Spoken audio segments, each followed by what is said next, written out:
हुजूराबाद हल्के के मुख्तलिफ मुकामात पर होने वाले कानकनी में पाए जाने वाले मुतादिद बेकायदगियों और बदउनवानियों के खिलाफ आवाज़ बुलंद करने वाले मुकामी रुकन असम्बली पहाड़ी कौशिक रेड्डी के खिलाफ रियासती वज़ीर सितक्का के इशारों पर कमलापुर के मनोज रेड्डी नामी फर्द ने मुकदमा दर्ज किया, जिसके तनाजुर में बैरून मुल्क वापसी पर शमशाबाद एयरपोर्ट पर पहाड़ी कौशिक रेड्डी को कल रात देर गए गिरफ्तार किया गया और फौरी जिले हनमकुंडा के सूबे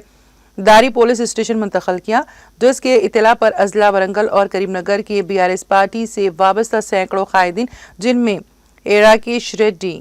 पंडा श्रीनिवास, जी राजेश्वर राव, पी संपत और दूसरे शामिल हैं। शदीद एहतजाज और गैर मशरूत तौर पर पहाड़ी कौशिक रेड्डी को फौरी रिहा करने का मुतालबा किया। इस मौके पर अपनी गिरफ्तारी की शदीद मजम्मत करते हुए रुकन असम्बली हुजूराबाद पहाड़ी कौशिक रेड्डी ने वर्धनापेट के आर नागाराजू, रुकन असम्बली स्टेशन घनपुर, कड़ियम श्रीहरी और रियासती वजीर सितक्का पर मुतादिद बदउनवानियों में मुलविस होने का संगीन इल्जाम आयद किया और कहा कि नागाराजू पुलिस ओहदेदार से रकूमात वसूल करते हैं।